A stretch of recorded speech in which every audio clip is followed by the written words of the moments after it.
The day her brother came back, I was washing dishes when I heard the car pull up. Not just any car, a black Mercedes S-Class with chrome details that caught the afternoon sun like shattered glass. The engine purred, that deep, expensive sound you feel in your chest before you hear it with your ears. I dried my hands on a towel that had seen better days. Squinting through the kitchen window, that's when I saw him step out. Marcus, my wife's brother. The man I hadn't seen in 7 years, not since the funeral we never had. Because there was no body to bury, he looked different. Expensive suit, designer sunglasses, hair slicked back like some CEO from a movie. But it was him. Same sharp jawline. Same way of standing with his weight on one leg like the world owed him something. He didn't knock. He didn't call ahead. He just walked up to my porch, stood at the bottom of the steps, and said 2 words, "Get in." Let me back up. My name is David. I'm 43 years old. And I work as a high school history teacher in a town so small you could walk from one end to the other in 20 minutes. I live in the same house my wife and I bought together 12 years ago. 2-bedroom ranch with peeling yellow paint and a porch that creaks when it rains. She loved that porch. Her name was Elena. She had dark curly hair that she always wore in a messy bun, and she laughed at my terrible jokes even when no one else did. We met in college, got married young, and spent our first 5 years scraping by on teacher salaries and dreams of someday. Then one Tuesday in April, she went to the grocery store and never came home. No crash. No note, no body. Just done. The police searched for months. They dragged the lake. They interviewed everyone we knew. They even suspected me for a while. The husband is always the first suspect, right? But I had an alibi. I was at work teaching the American Revolution to 30 bored sophomores when my wife vanished into thin air. Eventually, the case went cold. Her family blamed me anyway. Her mother wouldn't look at me at the vigil. Her father shook my hand like I was a stranger. And Marcus, her younger brother, the golden boy who'd always been too cool for the rest of us, he didn't even show up. I grieved alone. I kept teaching, kept paying the mortgage, kept her coffee mug on the counter because throwing it away felt like admitting she was really gone. 7 years. That's how long it had been.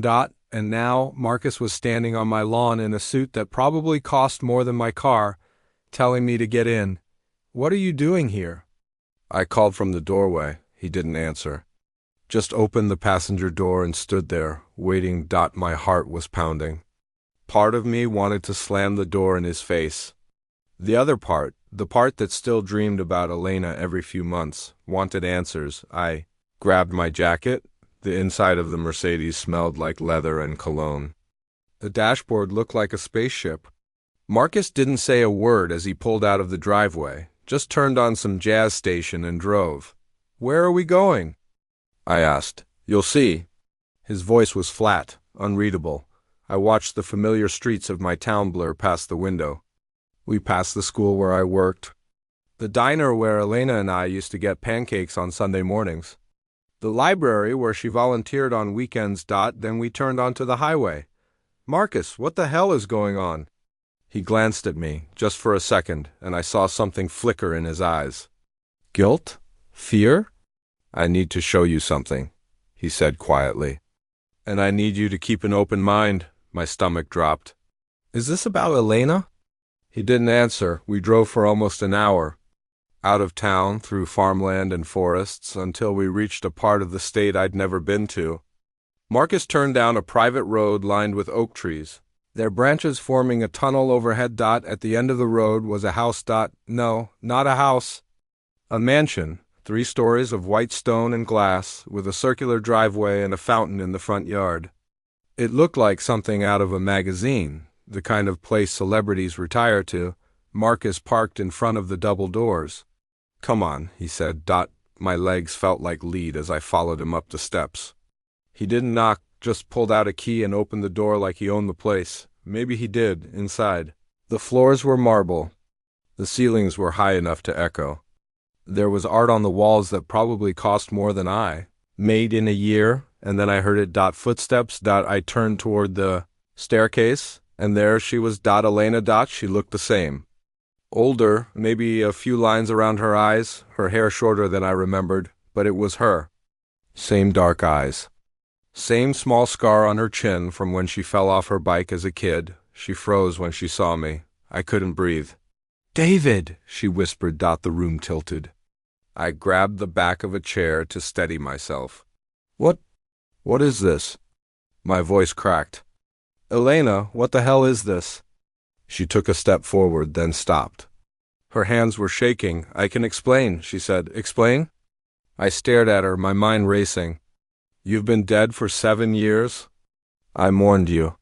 I thought you were—" My voice broke. "Where have you been?" Marcus stepped between us. "Let her talk," he said. I wanted to scream. I wanted to cry. I wanted to grab her and shake her and demand to know why she'd let me believe she was gone. Instead, I just stood there, numb, Elena's eyes filled with tears. "I didn't die," she said softly. "I ran."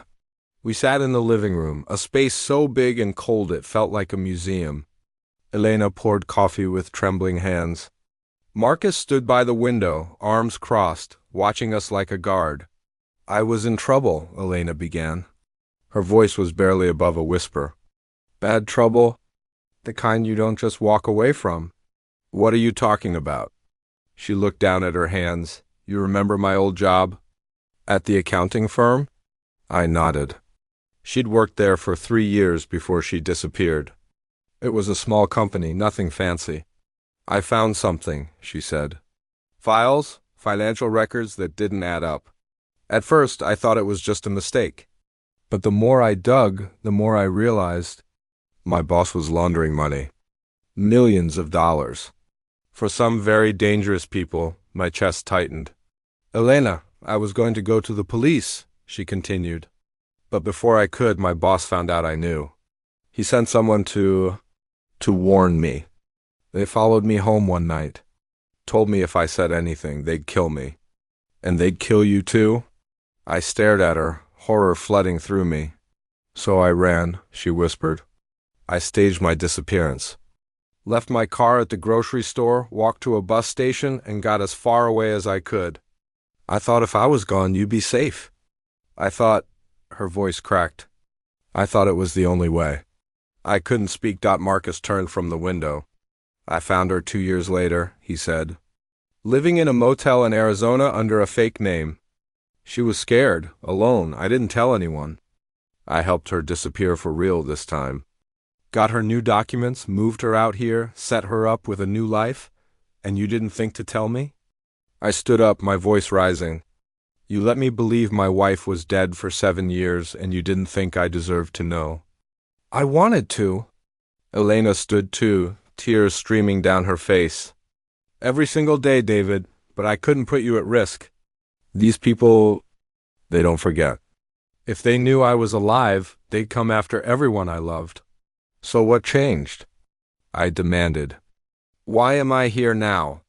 Marcus and Elena exchanged a look. "They're gone," Marcus said. "The operation got busted 6 months ago. FBI raid. Her old boss and his partners are all in federal prison.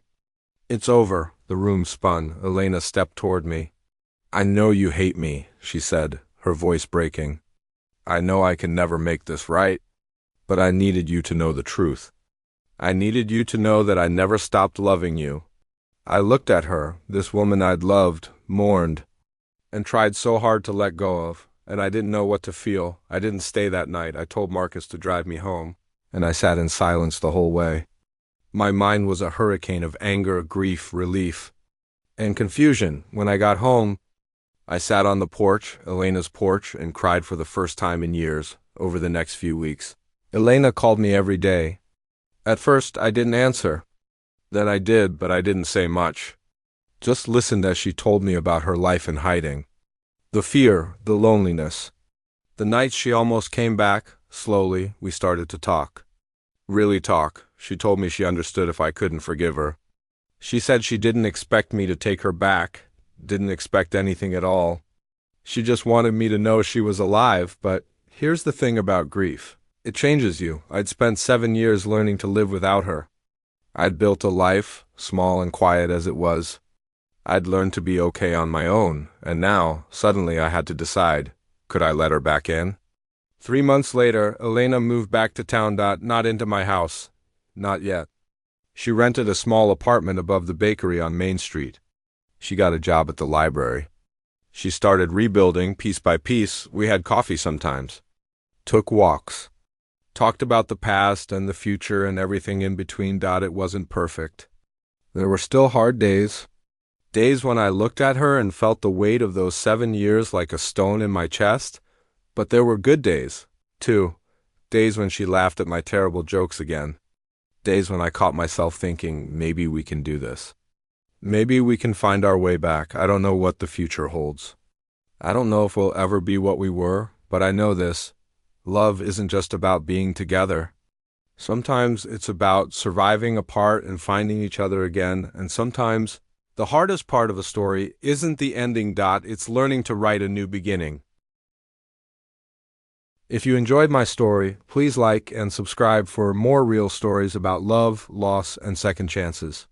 Because life doesn't always give us the endings we expect, but sometimes it gives us the ones we need.